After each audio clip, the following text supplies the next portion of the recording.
I am City Director Interim Lewis of Ward 6, and y'all know. I'm Ms. Hatter, Little Rock School Board Director for Zone 6 that covers, of course, Ward 6, as well as the Cross Street corridor, all the way down to southwest and southwest. But I just want to say thanks to you all for coming. Thanks to Board Directors Johnson, Brian, the dignitaries, everyone in the room, assistant superintendents.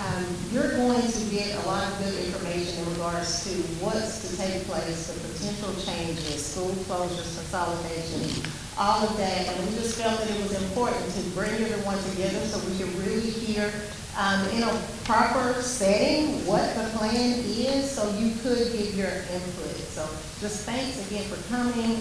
Just to give you some housekeeping rules, we're asking that you keep the questions till the end, but they're going to be passing out postcards. If you could write your question on the postcard, because we're going to take them all and go through it, but they want to have time for the presentation. Dr. Wright will be coming as well here shortly, but you will get your questions answered. Bathrooms are down the hall to the right.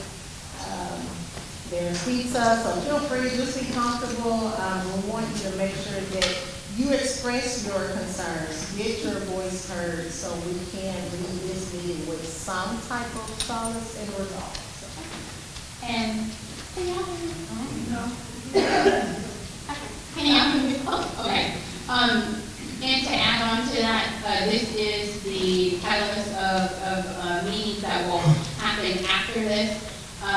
The Director Lewis and I just, everything what she just said, just felt that it was necessary to have a meeting to break it up to where people can, one, understand what is happening, and then be able to formulate the questions right for it to play and build onto the next meetings that will take place. Also, if there's any children in here and you want them to go to the kids zone or child care, you're able to do that. And I think you pretty much said everything I was going to say. So next up would be Dr. Bryce Shaw and Dr. Cooper, and then we will see us come back to transition to the next speaker. Thank you.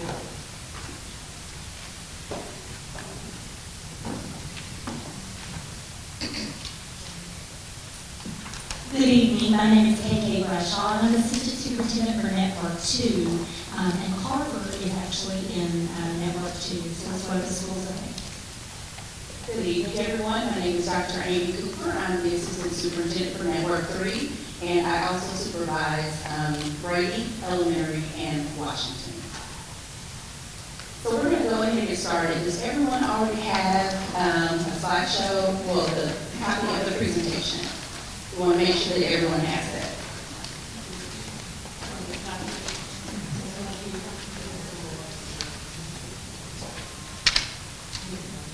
And if not, we will have it. Everything is displayed here.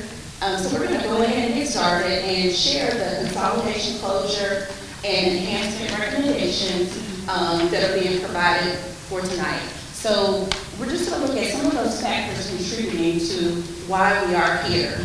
And some of those are reduction in state funding, reduction in federal funding. There's our student enrollment is currently declining, and then again, low facility usage.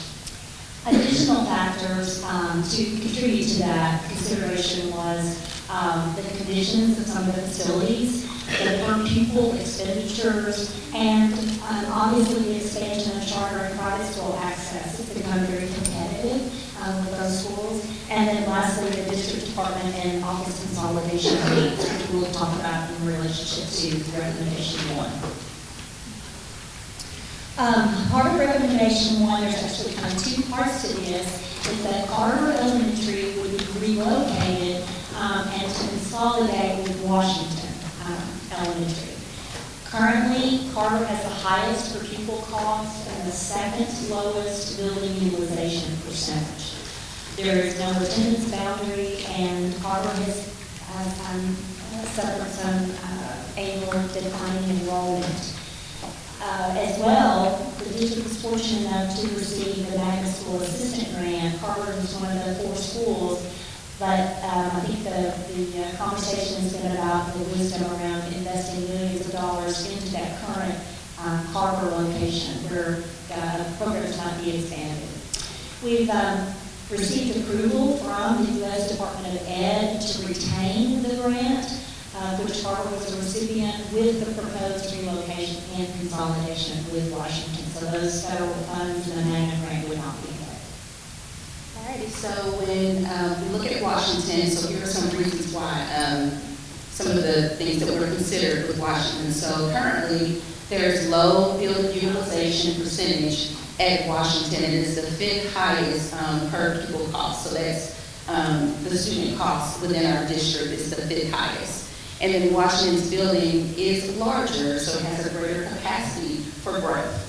Okay, so that's why one of the considerations for consolidating was with Washington because of that. And then some of the other features that Washington has, I haven't told you Washington. And it was one of the first programs, the Young Astronauts program, so it was amazing. I remember some of that, even, now, so I love that program, but some of those things and features that they have similar to Carver, some of those programs are the same at Washington, so that could support Carver's development of the STEAM program. The second part of recommendation 1 or outcome would be combining the schools would provide a stable enrollment for what will become the Carver Washington STEAM Magnet Elementary School. Thereby, the recommendations to retain Carver's LEA number. The proposed use for the current Carver building would be to create and expand and house the following. Some special education personnel and offices might be moved to the Carver, and then transition to the district's day treatment pilot program from, I believe it's at Stevens, to Carver campus, the Promise Academy. That would then also allow the possibility to continue to grow the day treatment program, K-8, based on demand, financial solvency, and the ability to grow and recruit specialized staff, which is a long-term goal. It would consolidate potentially our elementary behavior classrooms as well as our elementary ALE classrooms, which consolidates your human capital and your resources that require some specialized training. Okay, and then one of our other recommendations, let's put this down. A second recommendation is to close Brady Elementary School. The students in Brady's current enrollment zone will move to either McDermott, Pulaski Heights Elementary School, Jefferson, Forest Park, J. Fair, or Stevens. So those are some of the schools that, if we have you here to the room, those are the recommendations for their enrollment. So either McDermott, Pulaski Heights Elementary School, Jefferson, Forest Park, J. Fair, and or Stevens. So too many underutilized buildings, and that's where, where we are right now with the current state and some of those things that we shared earlier before we started, especially with our decrease in enrollment. So underutilizations in buildings in the same geographical area, both McDermott and Williams are underutilized and can accommodate more students, and the physical buildings are in better condition than Brady. And the proposed plan for Brady's current campus will become the LRSD's parent center. So those are the recommendations at this time, and it will serve as a one-stop shop for parents and will house the following. And all of you all have this, but we're going to go ahead and share that as well. So currently the student registration office, we will close that building, that's the recommendation, and sell the current student registration office. It will have some of the SPED offices at Brady, some or all of early childhood offices, parent resolution staff offices, student support services, that's our counseling, mental health services, our hearing officers, care staff will be there as well, health services, and the Little Rock Parent and Teachers Association office and meeting space. So our PTA, there will be a meeting space for that as well. So again, Another reason why we have this recommendation, once attendance zones are adjusted, well, here's some more information, I'm sorry. Once attendance zones are adjusted, and if all current students at Grady remain in LRSD and attend their zone schools, the district-wide impact will be as follows. So we wanted to make sure we provided very detailed information. McDermott would receive 136 students from Brady.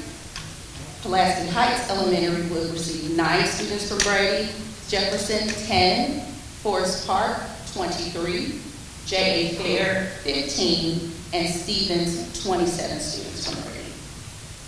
What building did you say you were going to potentially sell? I didn't hear you. I'm sorry.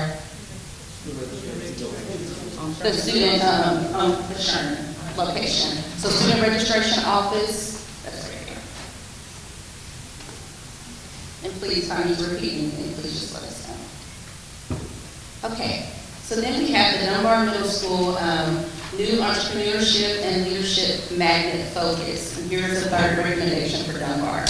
Again, just like we shared about the grant that Harvard received, Dunbar also received a grant very similar, the magnet school grant, and it's a 5-year, $4 million investment. So we are not making a recommendation to close or consolidate Dunbar at this time. Based on the trend data, we lose a significant number of middle school students from the district, okay? Some of whom return to LRSD for high school. We plan to utilize the resources provided in the grant to initiate a rigorous marketing and recruitment campaign targeting a strong incoming 6th grade class for the 25-26 school year, with the goal of building on that momentum each year of the 5-year grant. Okay? This effort will be used to reimagine Dunbar into a program that will retain and attract students and families from within and outside of LRSD attendance zone. Recommendation 4 is around increasing early childhood education. Because typically, if we can get families in our district for pre-K, they want to stay in that building. So we would like to look at recommendations to explore increasing childhood ed seats to keep families in the district. As we did with Terry this school year, there was a waiting list of parents who wanted to access pre-K, so we added 2 pre-K classrooms to Terry this year. If there is already a waiting list of parents in an area where a school has space, we would look at opening pre-K seats in an existing K-5 campus. And hopefully that once those pre-K kids begin, then they would just matriculate through that campus. Continuing to work on opening Baseline as an early childhood center in the fall of 2025, and then also look at Fair Park, because Fair Park is at, and has been consistently at capacity, and it's only pre-K 4, and there's a great need for pre-K 3 in that area. So looking at exploring some sort of a pre-K 3 and pre-K 4 configuration at Fair Park and at Hall's campus. And that could double the number of pre-K seats in the district within that particular geographical location. Finally, recommendation 5 is look into exploring the possibility of adding an elementary Spanish bilingual program to LRSD. And this is relatively innovative in Arkansas, but as a means to attract new non-Spanish speaking students and Spanish speaking students to the district. And it would be the first kind of program like this, I think, in our area. But currently looking at exploring a K-2 program at Baseline that could possibly feed into a 3-5 program at Watson. Also looking at maybe exploring an option for Terry, which has relatively small enrollment, and possibly duplicating something like that on the western side of town, if there's, that possibility. So if anyone, if you would, write down your questions on your,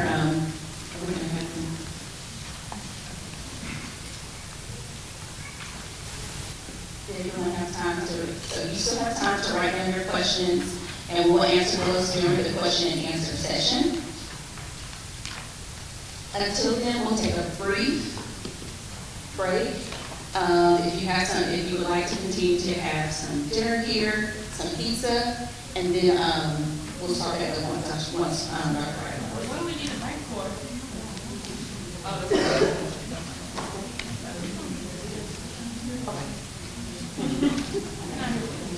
He's right outside.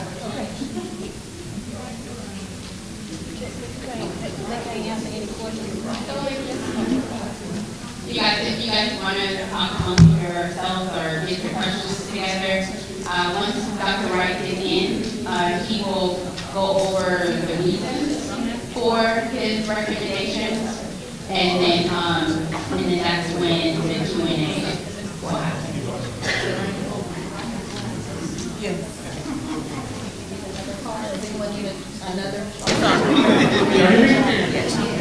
All right.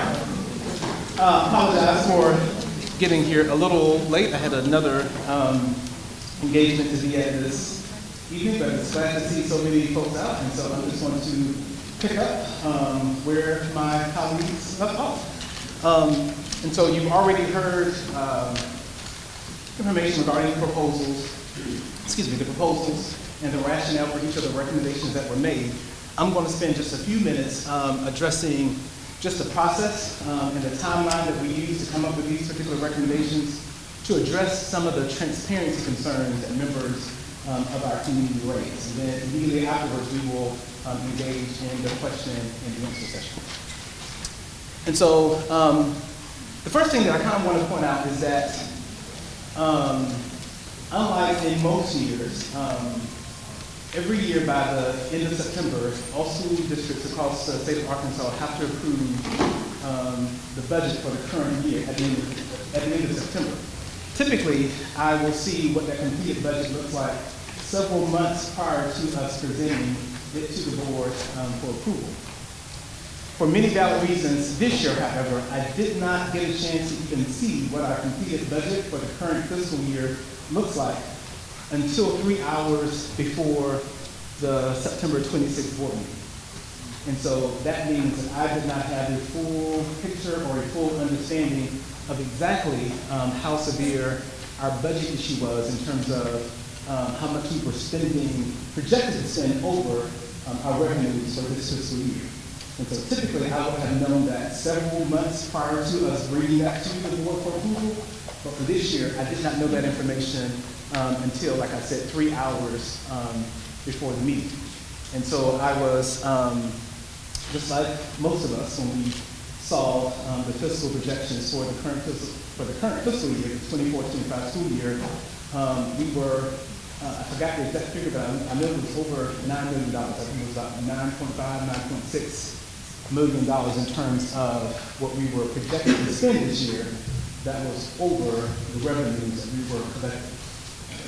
And so getting that information 3 hours before we had to present it to the board for approval, there was no advance time for me to kind of figure out what we would need to do to prepare for that prior to September 26th. And so I bring that up because I want you guys to understand how compressed of a timeline that we were working on to kind of come up with these recommendations. And so at the end of that board meeting on September the 26th, if you go back and look at the board meeting, there were two things that we established at the end of that board meeting. Number one was that we knew that we needed to reduce the number of schools that we were operating just because of the fiscal projections for this fiscal year, and then some of the things that we were forecasting for future years. And so we left that meeting knowing that we could not continue to operate the number of schools that we were operating in the Little Rock School District and be fiscally sound. And then the second thing that was established at the very end of that meeting, and I vividly remember Board Member Adams asking, he said, does this mean that we can put this off for another year or two? And my response to him was, no, we have to do something now. And I said, as a matter of fact, we, the board, is going to have to make a decision. The question was asked, well, how much time will the district need to prepare for whatever decisions that we need to make? And my response was, whatever recommendations you bring, we need the board to make a decision by the end of December so that we will have enough time in the second semester to prepare and make those necessary adjustments.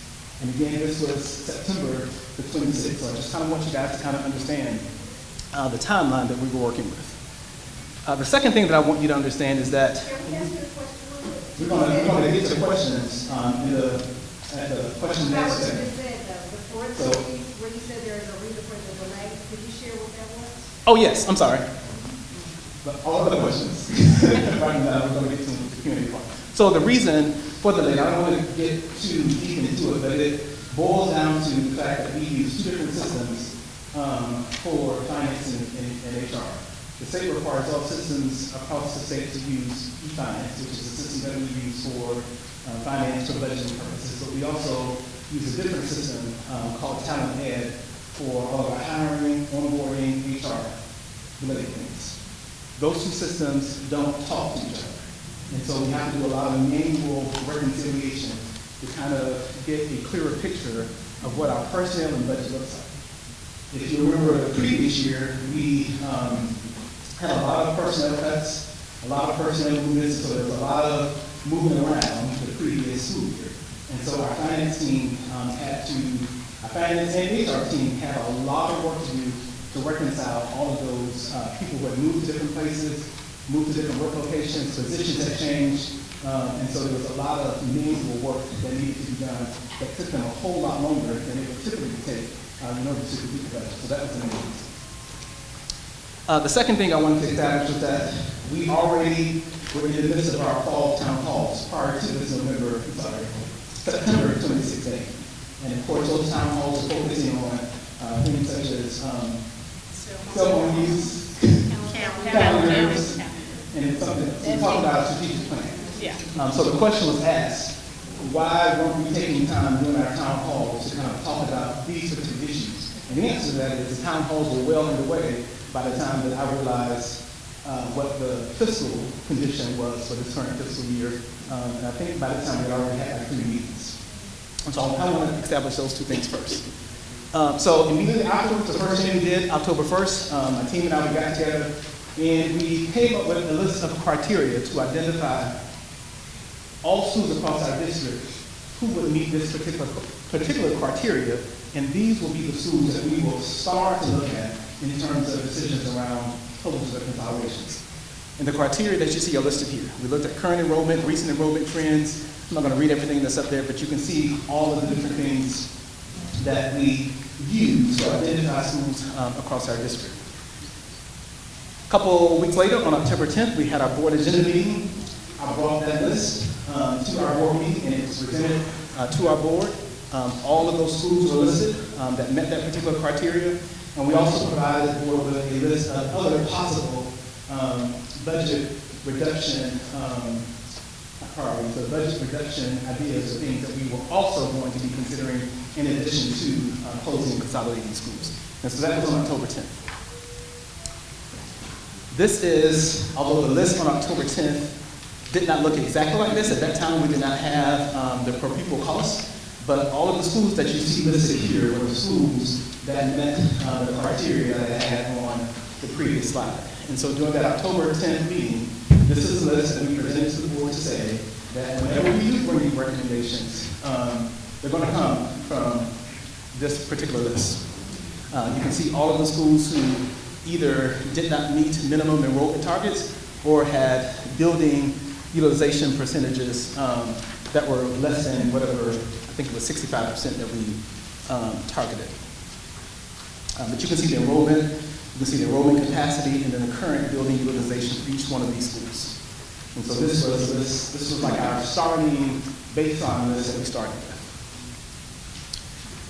October 15th, we again came back and looked at the list and kind of started going through various scenarios and options in terms of what were the schools that we were going to settle on in terms of making recommendations to the board. And so we came up at that time with 6 ideas. We weren't calling them recommendations at the time. They were just 6 ideas. October 21st to the 29th, I had verbal conversations with each of our board members about these 6 ideas. So I wanted them to be aware of the ideas we were thinking about at that particular time, and I wanted to get their feedback and what they thought about these particular ideas at the time. So after having conversations with each one of our board members, we came back again based on some of the conversations that we had, and we developed a final list. And it went from 6 recommendations to 5. On November 9th, I do a weekly update to our board at the end of every week. And so I believe that November 9th was a Friday, it wasn't? I'm just gonna say it was Friday. And so in my board update for November 9th, I included the actual written proposal and plan for those 5 recommendations so that our board will be fully aware of what I will be recommending in the conversations that we will be having publicly at our November 21st board meeting. Based on internal conversations that we had, we kind of learned a lot from some of the mistakes that we made last year when we had to go through a similar budget reduction process. And so one of the big things that came out of the process last year was that our staff felt as if they were blindsided by some of the decisions that we were making as a district. That the only time that they knew what was really happening, they had to tune into board meetings and to watch. And so we did not want to repeat that mistake this time. So before we brought these recommendations to the public, they have a public discussion about them in our board meeting on the 21st. November the 11th through the 14th, I went to every school that would have been impacted by the recommendations that I was going to present publicly on the 21st, and had conversations with the staff of each of those schools and allowed the staff members, number one, to know what was going on, and number two, to ask whatever questions that they wanted to ask about the process. And so that was done November 11th through the 14th. On the 15th, we always publish the agenda that Friday before the board meeting on the Thursday. And so on the 15th, those recommendations were basically public at the time because they were on our website and available for anybody to see. And so the initial plan was just for us to discuss and debate the recommendations during the board meeting on November the 21st. It was not initially the plan for me to ask the board to actually take action or to vote on those recommendations. Although I did, I'm going to get to that in a minute, that was a mistake, big mistake that I made. And so before we had the public discussion on the 21st, my goal was to make sure that every staff member in every impacted school was aware about what we were going to recommend before it became public. And then number two, I wanted the parents of those schools to know what was going to be discussed at the meeting as well. Now remember the short compressed timeline that we had. I did not have time to actually have a face-to-face meeting with parents of schools. And so what we did was we drafted a letter, and we sent that letter to all of the parents at the schools that would potentially be impacted. Number one, just so that they would know what we were getting ready to talk about and discuss at the November 21st board meeting. At that time, like I said, it wasn't supposed to be a vote. It was just supposed to be a discussion and a debate. And I wanted our parents and our staff to be well aware about what we were going to be discussing publicly before we got to that November 21st board meeting. And so I said my biggest mistake, but there was actually two. One mistake that I made was we did not provide any direct information to the general public, except for discussion that took place in board meetings. And I know not everyone tunes in to board meetings, and so that was a mistake that I know that we made upon reflection. But my biggest mistake was that instead of leaving the initial plan for these ideas and recommendations to just be discussed at the 21st board meeting, I did push at the last minute for the board to take action on these recommendations. And again, that was a huge mistake on my part. I should have remained committed to our original plan, which was, like I said before, that on the 21st, those recommendations were just going to be discussed, and I actually voted upon them. And then we should have utilized time, like we're doing now, but we should have utilized time in November to actually have community meetings and conversations so that folks would have felt like they were just not blindsided by some of this information. And then brought these recommendations to the board for a vote on the 19th. So that's it for my part. At this particular time, we are going to engage in Q&A. And so if you have jotted down questions, if you have questions that you want to ask, or you all like them? Oh, sure.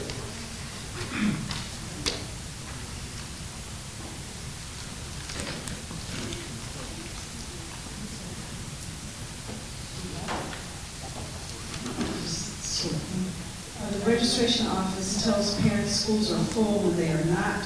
They tell parents not to go to certain schools. Carver did not have room for more kindergartners. My address still has not been updated. Will the district advertise for the district? What about fixing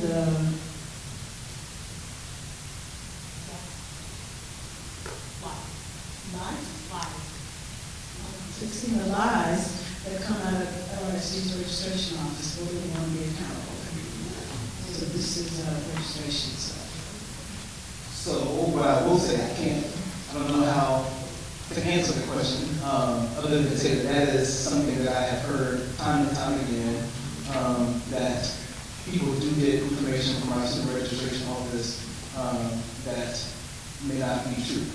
And so what I can commit to doing is making sure that that does not happen moving forward, because there is no reason why anybody should be told that a school is full when we have seats available, unless we're full at a particular grade level. There could be times where we may not be able to take kids at a particular grade level because the grade level may be full while we may have seats in other grade levels. So I don't know the specific issue or the specific question, but that is something that I've heard several times, and so what I can do is making sure that information does not come from our student registration office, if that's what parents are being told. How do you do that? By having a meeting with them and making sure they understand that if we've got seats available in any of our schools, that we need to make sure that we make those seats available to parents when they ask them. We went from 42 kindergartners to 16. We're over here. I'm just telling you, if you want to give me a card, I'll take it for you. Thanks. What plan do you have to transition students from Carver to Washington? Great question. So several things. One of the things that we have asked the administration at Carver to do, and I know they should be working on this, because we have a meeting on the 18th or the 11th. 11th. Carver will be putting together a transition team which will involve staff from both Carver and Washington. And the first thing that we need to do, number one, is to take the time to unearth every single question or detail about this particular transition to make sure that we don't leave any stone unturned. I can probably guarantee there are things that I have not even thought of that we need to give consideration to about this particular consolidation with Carver and Washington. And so we're going to really lean in from the folks who are in those buildings to begin the process of unearthing every question, every scenario, every detail. We don't want to leave any stone uncovered, and we at the district office are not in the position to do that.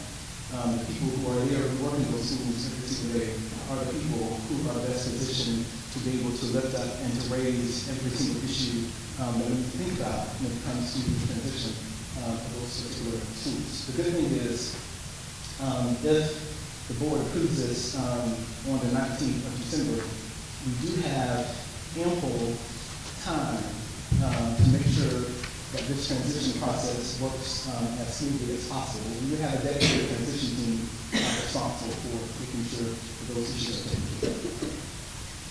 Years ago, Chico was a K-2 only that fed into Watson as a 3-5. That did not last long. How do you see this working differently? But there's when we say, how do I see this working differently, I'm assuming we're talking about Carver, Washington, and Great Falls. I think The plan said that you were going to take baseline as a K2 and feed it into Watson as a 3-5. Oh, thank you. So, baseline, we're opening baseline as early childhood percentage. Number one. The K2 was just specifically for something that we're exploring around the bilingual program. And so years ago, it was illegal in the state of Arkansas to actually teach or have bilingual programs in schools. And so we're looking at this as an enhancement, as a way to attract more families to our district. And so baseline itself will be early childhood center. One of the things we're looking to do is to grow a bilingual program, and so we're going to start very, very small. At the kindergarten, first and second grade level, as a pilot, so to speak. So the K-2 bilingual program won't be necessarily connected to the early childhood program, which will be the main program based on, but this is more of a pilot to kind of see if we can draw more families to our district with the bilingual program. So that's just for the bilingual program, K1 and 2, and if it's successful, when those kids leave the baseline, we need to have a school for them to go to, which Watson will be the 3, 4, 5 school for the bilingual program. So that's just for the bilingual program itself. That's not connected to necessarily the programs that are existing at the schools. Will staff at both schools need to reapply for positions at the new Carver location with the closing of Washington? So I answered this question with staff, and my answer has kind of evolved. And let me just say this. I do not want to make people go through this process of having to reapply for jobs. To me, it is moralizing. It does more to kill morale than it does to help. But in some instances, especially in some instances, we may not have another choice, but there's ways to do it to where it's not as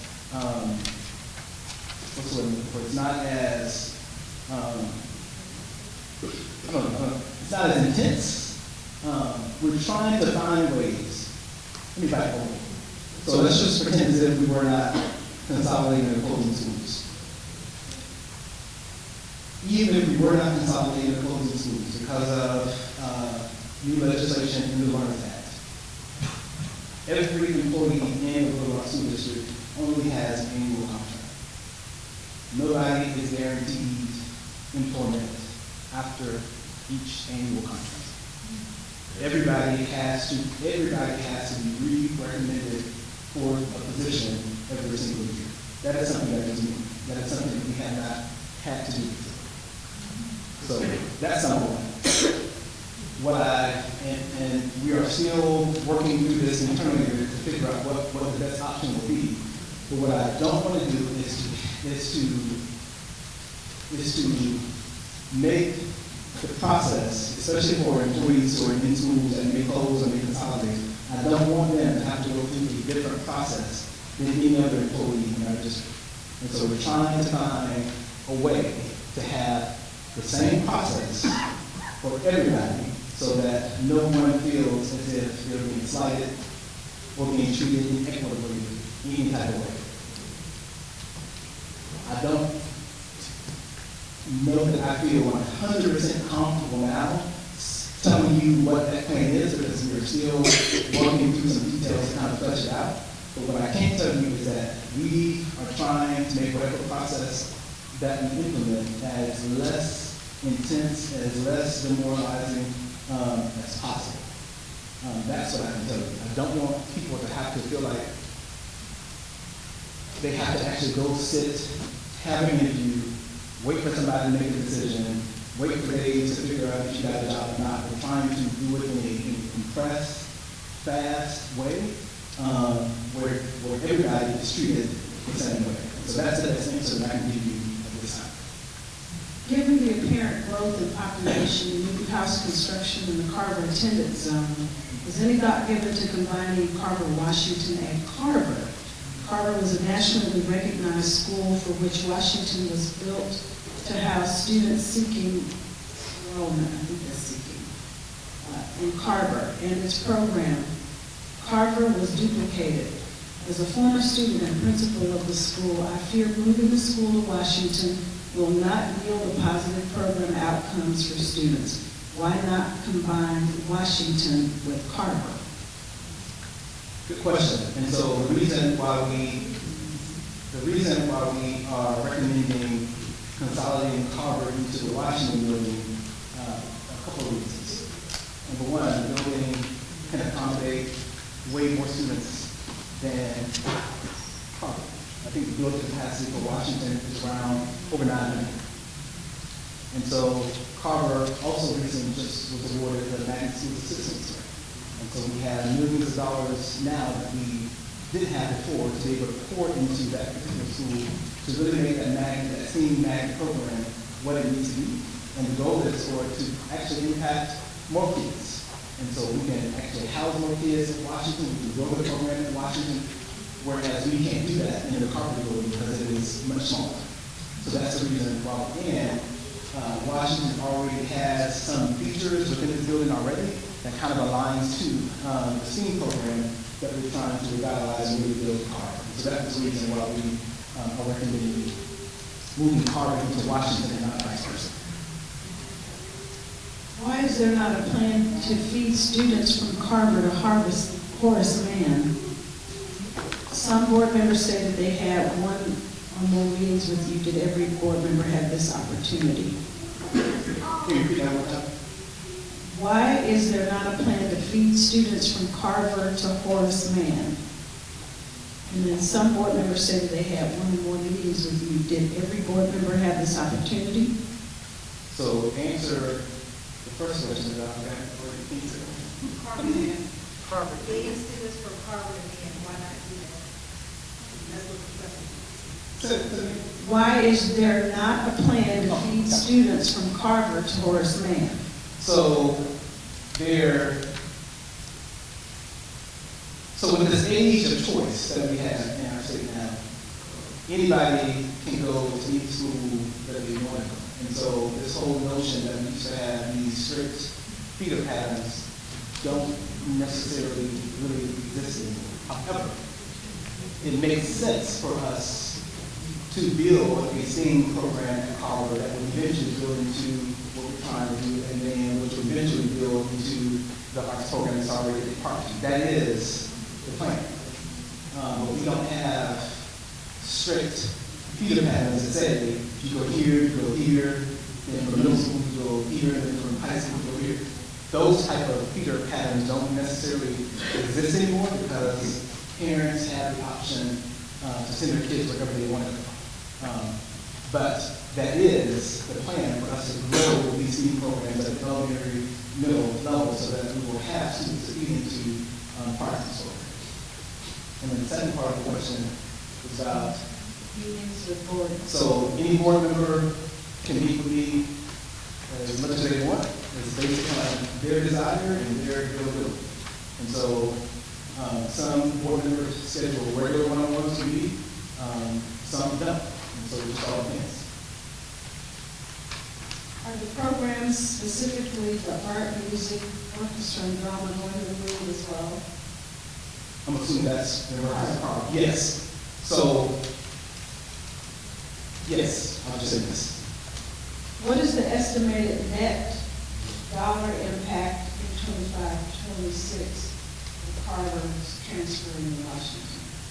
I know we looked at this earlier. It's hard to come up with a real number because it's going to be based upon once the dust settles, where personnel ends. But our projections are anywhere, and this is for Carver and Brady combined. So I can't remember what the figure was just for Carver. But we're estimating anywhere from in the low end 2.5 million to 3. Well, that's for both schools. I understand the magnet grants were each to support school-specific marketing. Why aren't we giving that an opportunity to work? We are giving that an opportunity to work, but our current fiscal situation does not allow us to put off these recommendations for years to come. We've got to do both at the same time. If we don't take care of our fiscal situation, the conversation will be different than the conversation we're having now. And if we're not healthy fiscally, we're not going to be able to provide anything for anybody. So we've got to make sure that, number one, we're fiscally healthy and sound, while also figuring out how to develop a comprehensive marketing plan for all of our schools so that we can work on attracting families and keeping families in our school. How can capital funds be used, redirected to innovate Carver and Brady to help provide the academic needs in those buildings for the students who are there now, those we should be recruiting? Read that one more time. How can capital funds be used or redirected to innovate Carver and Brady to help provide the academic needs in those buildings for the students who are there now, those we should be recruiting? I'm looking back at Kelsey, and if I say something wrong, yeah. I'll say so. We went, Answer for me. can y'all hear me okay? Yeah. We went before the voters several years ago, so we had identified projects out there. So those projects were actually identified of where the capital improvement funds are going. So if they're in the excess, capital improvement funds can be just replacing air conditioning and everything else. If you see new schools going out, say in the southwest area, and some in the west Wood Rock, those are actually the projects that were identified by the voters, and we're trying to make sure we're doing good by that list there. So we're gonna have to come back. We have a lot of needs in the district. Most of our buildings are about 60 years to 70 years old as far as the average there. So every building actually has additional needs out there. So what we did just for $300 million on the stretch, the surface, we probably had $600 to $700 million worth of needs out there. Some of the things you're hearing are trying to free up some of that capital improvement, free up revenue to get more capital improvement funds. So, but there can be a little bit of money out there, but it's not a whole lot of money available outside of the magnet grant that we got for Carver. None for Brady, really done no more than the normal operational funds. So the money could be used for it? For Brady, it depends on what you. Well, and my question, that wasn't. Well, Carver still has part of the magnet fund, so wherever they go, so we've been approved by the U.S. Department of Education, whatever the division is, that wherever that school is located, the program is located, the money will follow, so. But I'm saying where they're currently located, could that money not be used where they're currently located? It really wasn't made for just a lot of capital improvement. It was made for programmatic, so, yeah. Okay, thank you. Does it cost the same amount of money to operate Brady if there are district offices there instead of students and staff? No, because the adults who we work with are already on our payroll. And so that's not, we're not adding new staff, we're just moving staff from one location to the next. So that's not going to have any, it's not going to cost us to spend more, because those personnel are already managed. Baseline was already functioning as a bilingual school. Why was it closed?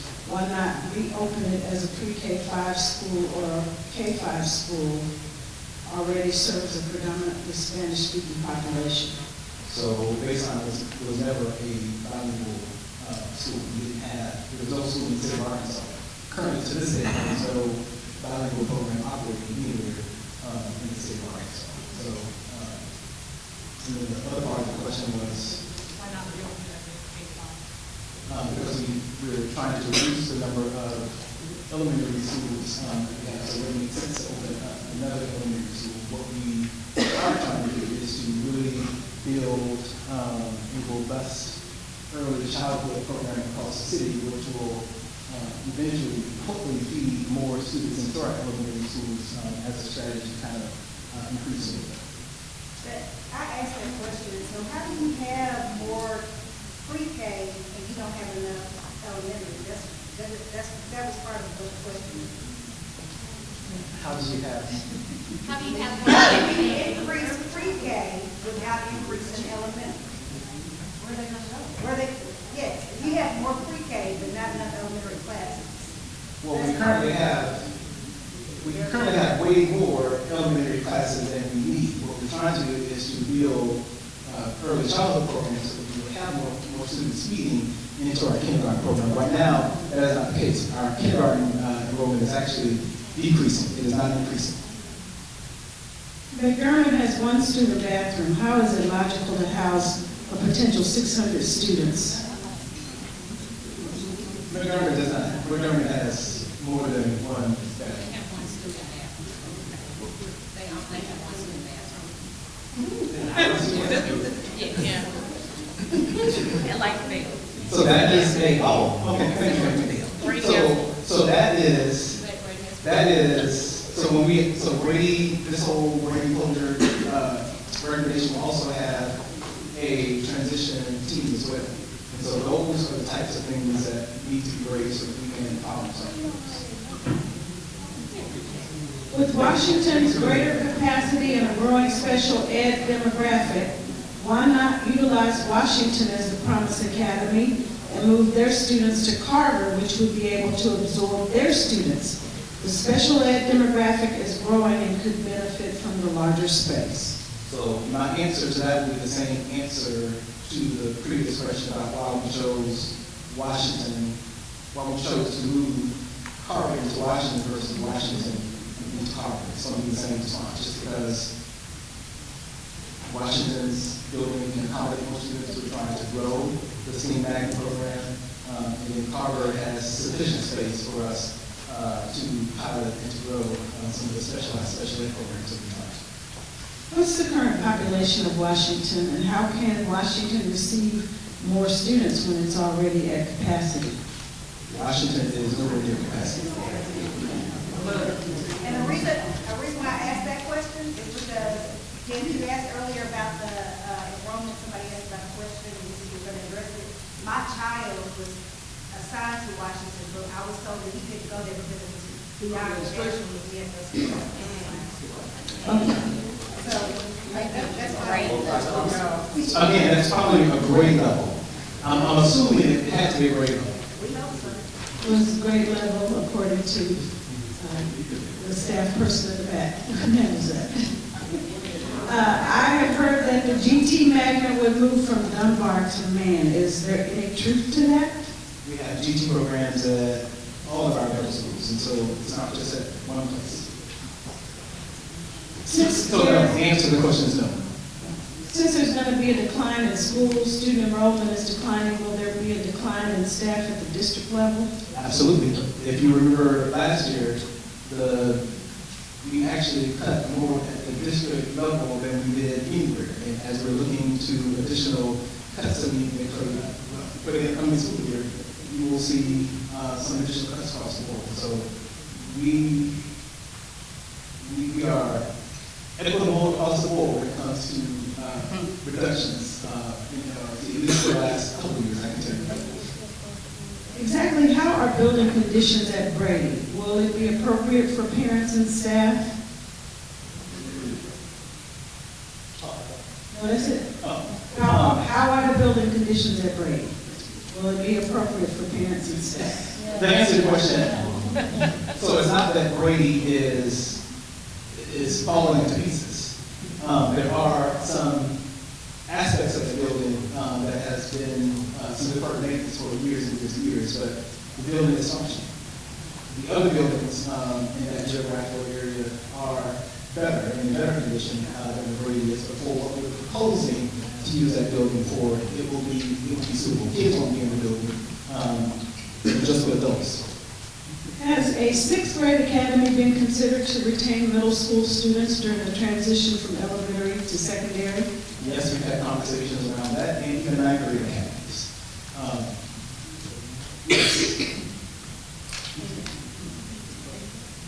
That's it. I need a minute to read that one. Looking at the strategic plan, affirming school cultures and excellence in our talent are two core themes. Stability is step one for either of these. Where is the transition plan for affected students and educators? So again, we will have a dedicated transition team made up of staff from all of the schools that will be impacted. Because again, the staff at the schools are in the best condition to be able to identify things that we need to think about and factors that we need to consider.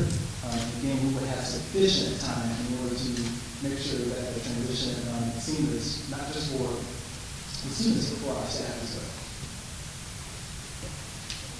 Families have been able to use Succeed scholarships for several years in order to pull their special education students out of the district and place them in private schools.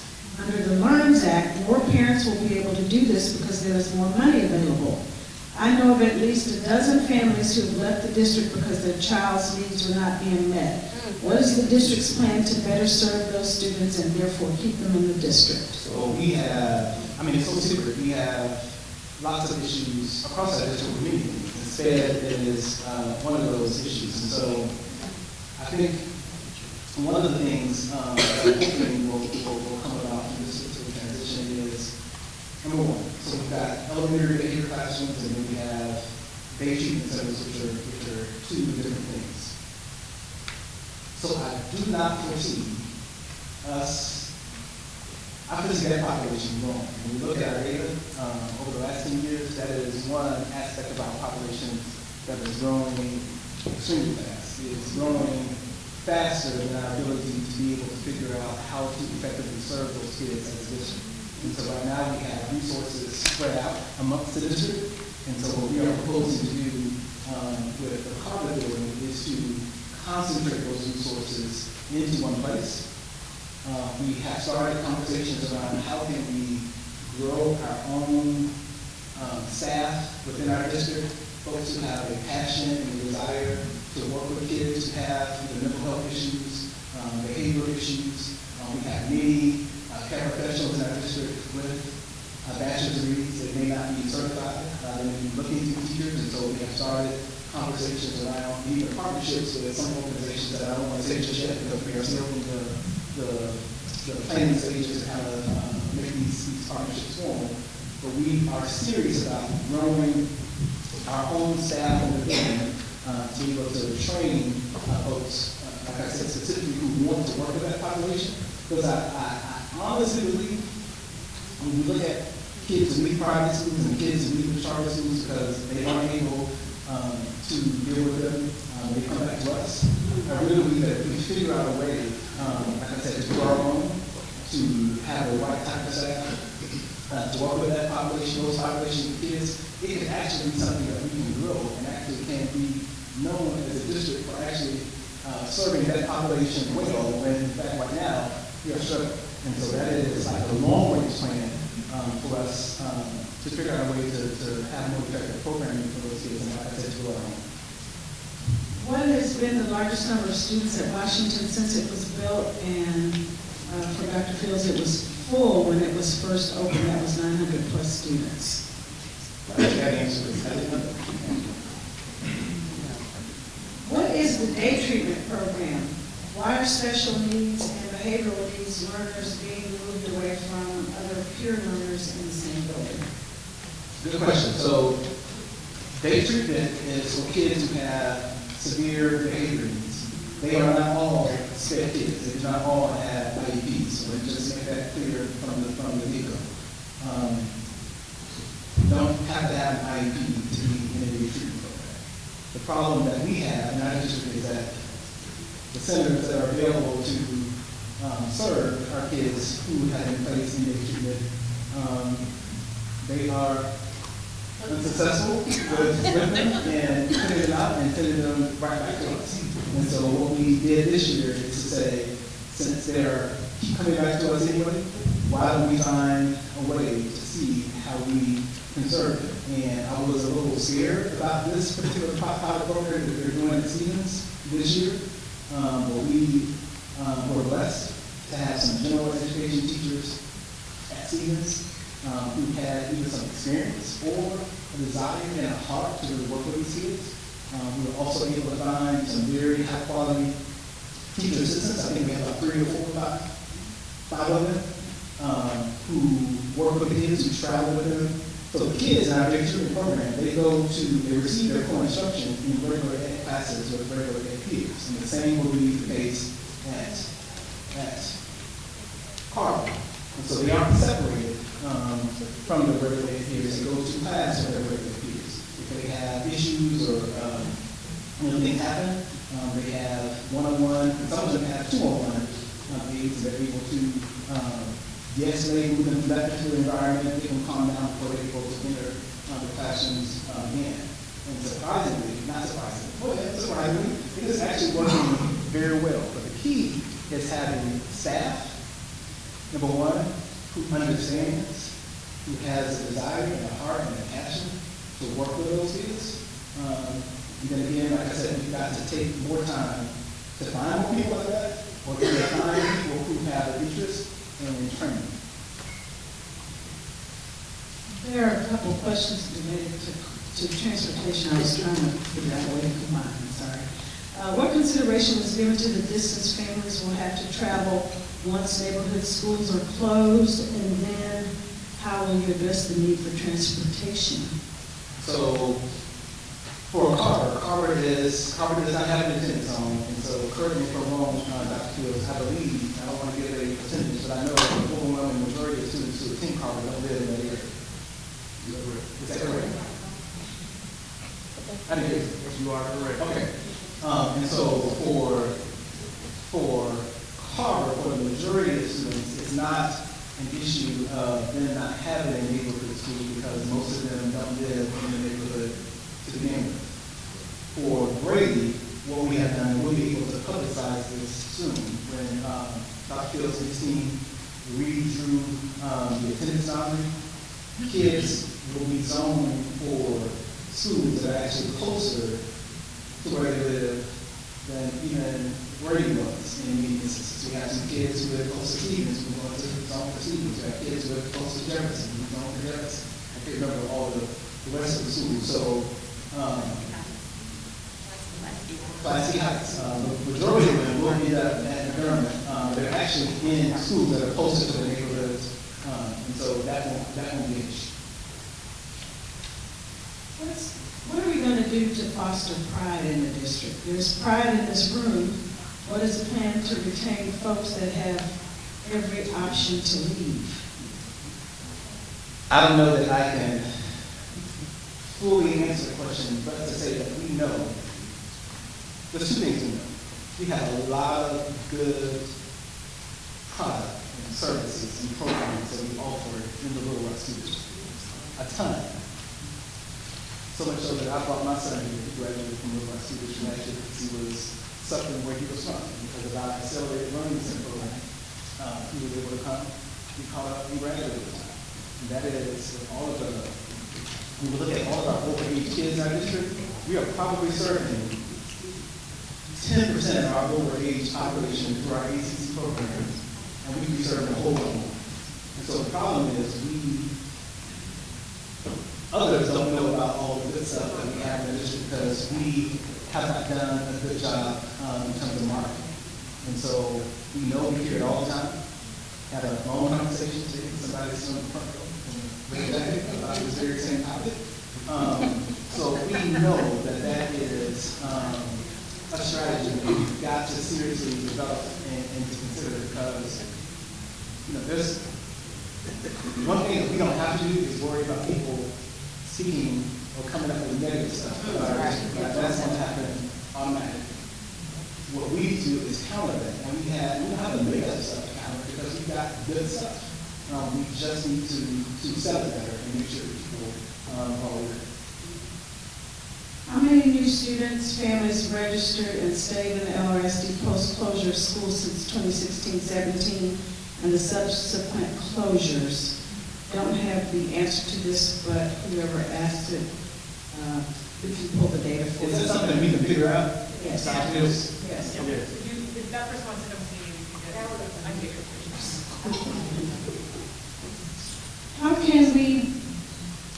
How can there be a transition team at a school when the staff is not hired? There is no guarantee of employment. That is correct. However,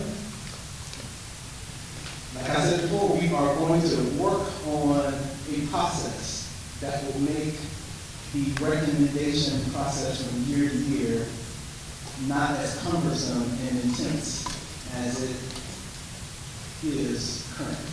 And so while we may not know if a person is going to be recommended or not, technically, that still is not going to, shouldn't stop us from bringing staff together, especially, one thing I can say, when I had a meeting with staff at Carver and with the staff at Washington, employees at both schools are immensely proud of their students. There's enormous pride about their schools. And so I can't guarantee this, but I can almost guarantee that even if folks don't have a guarantee that they're going to be recommended or not, there are folks who are interested about making sure that their schools, whether they're consolidated or not, are going to be successful, and so they're going to work and do whatever they can to make sure that this transition process, like I said, is as seamless as possible. So I don't really see that as a barrier, because I know folks want to make sure that the kids are going to be successful. They want to make sure that this transition is going to be successful, and so whether they have a guarantee or not, I kind of think that folks are still going to buckle down and do what's necessary to make sure that this goes on. Are the numbers for capacity accurate? Hall High School only able to house 850 students, and how can Hall High School, how is Hall High School only able to hold 850 students in Washington 900? So they are, excuse me, these numbers, these numbers aren't accurate based upon what is currently happening in those schools, specialized programs that are in those schools. These numbers aren't based on like the sheer square footage or the number of classrooms in that particular building. It's all can actually accommodate a whole lot more than 800 students, but we are using the 600 building now for administrative offices. And so these numbers reflect specialized programs, things that are happening in the school now, not based on like the sheer size and square footage of classrooms. Elementary is a very slow curriculum and doesn't have a lot of growth opportunities, but exceeding, surpassing standard, need behavior staff in all K1 through 2 to keep kids in line. Statements, I guess. Why not cut further? And what's the plan to adjust the, maybe this is this millage rate to offset some of this? Is it millage? So why not cut further? What's the plan to adjust the millage rate, I'm presuming? There is no current plan to do anything with the current millage rate. I'm not sure I quite understand the other question in terms of why not cut further. I don't have any context for it, sorry. Is there, what was the question? Is there a reason you prefer to speak with board members one-on-one instead of meeting all board members? So, yeah, well, I meet with all board members at every board meeting. And so, because of state law here, which is different than any other place that I've ever been in, anytime more than one board member is in the same place and we're having a conversation, like that has to be publicly noticed. Like, you can't just, in other places I was able to bring 2 or 3 board members together and have conversations as long as you don't reach like whatever. Like if you have 5 board members, you can meet with 2. You can't meet with more than 3. But here in Arkansas, you can only meet with 1 of them at a time. Whenever you have more than 1, it has to be publicly noticed. And so it is best practice for every student, regardless of what the state laws are. I have individual meetings with board members, like I said, as often as they request or as often as I need, and then we have board meetings where we're all together. That's just how boards and superintendents work. Just a few more, Dr. Wright. The addition to that is meeting, allowing board members to understand each other's thought processes as opposed to meeting one-on-one. And so usually what happens in cases where, because they can't talk to each other, like they can't pick up the phone and call another board member and have a conversation because that's where being set off. And so typically what happens is I'm having one-on-one conversations with board members about any particular idea and ideas and questions surface. If one board member asks a question, I get a response to everyone. Or if we're having a conversation about a particular topic and there's different thoughts and things that come up, I put everything together in a summary and send it out to everyone. So that's how they're able to know what's happening. They can't talk to each other, and I can't meet with more than one of them at the same time without violating state law if it's not public. So it makes it very challenging and difficult, but that's just the way it is. We're losing students due to the traumatizing behaviors of special needs children, some of which are in regular classes. How will this be addressed? Specifically, parents hear students cussing. Where is the line between the needs and legal requirements of students without exposing other learners to vulgar language, sexual gestures, and violence? So that is the number one question of the day. And so, even today, I think I was having a conversation with our new director of safety and security. I've been having the same conversation for the past, so I can tell you, I am at a place philosophically where it's a little challenging for me. So as an educator, I want to make sure that wherever I'm working, that we are doing our best to serve everybody. At the same time, I personally know a handful of parents and a handful of kids in the last couple of years I know have made the decision to leave our school district, not because they were not satisfied with things overall. They just did not want their children exposed to some of the things that other children were doing with the classroom. And so how can we serve and try to meet these all?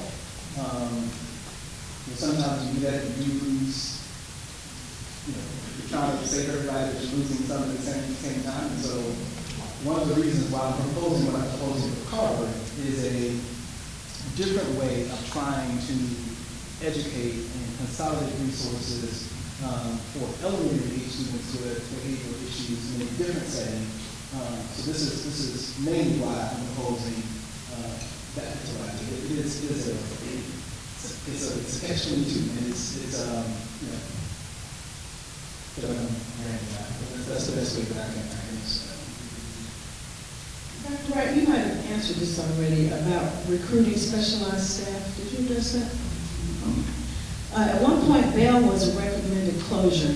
Is that no longer on the table or a possibility in the future? Bell Elementary? Bell was never on our list of recommendations for this. It was on the list of schools that we did not recommend. Are these recommendations or what? More like already implemented plans? Why would you see the board voting differently than you vote? Say it one time. Are these recommendations or what? They are More like recommendations. already implemented plans? They are recommendations. Nothing has been implemented. But like I said, when I went over time, I had exhaustive conversations with tons of folks around these particular issues. The district has failed in the past to keep promises. Carver has been operating without proper funds this whole time. How can we believe the building will be properly ready to house Carver's special programs for Washington? All I can say is hold us to what we're saying we're going to do. With the competition of public and private schools, I think creating opportunities for parents to contract transportation income would attract stable enrollment. That's a statement. And then the final one is, why are we so top-heavy salary-wise in the administrative side of the district? But the staff working in the fields, classes, schools, or frontline providing services have to negotiate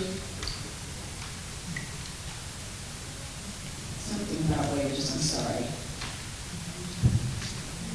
So I'm never going to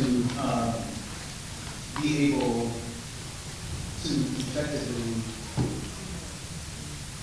show and tell people that we aren't necessarily tied.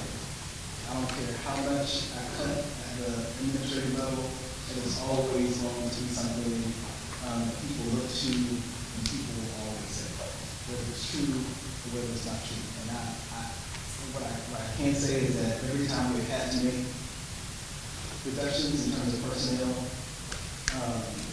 especially last year, the administrative staff were the group of folks who were impacted the most than anyone else.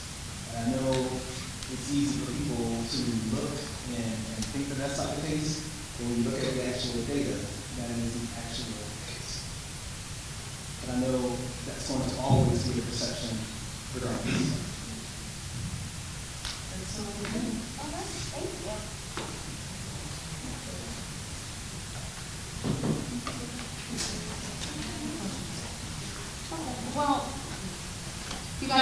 so much for coming out to this informational. This is the kickoff of other meetings that the district will do, and the district will put those dates out. This is really not for you to hear it, then be able to process it, and so right when you hear about the other meetings on this very same topic, then like you can hopefully have the questions you had asked tonight to be answered, and then build from there. Definitely want to thank the parents that helped put this on. I'm going blank on one of the names, but Rachel Cotter, as well as, I can't think of Ms. Brooks. Mr. and Mrs. Brooks. Mr. and Mrs. Brooks. We do appreciate you guys knowing for being involved in this being an active part.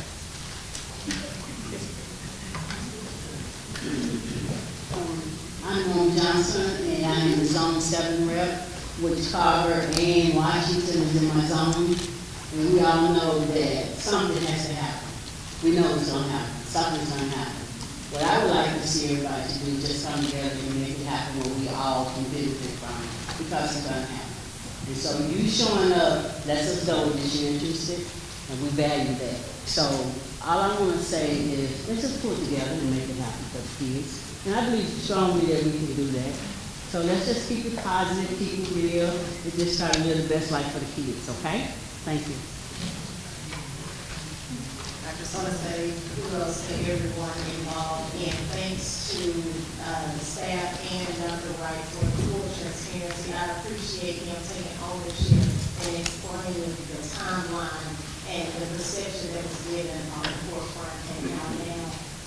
The clarification, it made a lot of us feel a lot better. So hopefully we can keep the lines of communication open going forward. Dr. Wright is open, the board members are open to seeing this thing through and working seamlessly so we can have the most productive process for our students, because they are the ones truly impacted. Parents and staff as well, and we all have to come together to make this work. So please continue to hold us accountable. If there are questions you have, feel free to ask, because the more meetings we have and the more transparency, the better off we are going to be. So thank you. All right, so again, look out for the next meeting dates. So if you can be an active part of, for one, shaping what does that harbor look like in, with Washington taking on the identity of harbor. That's the right, when's the next meeting date?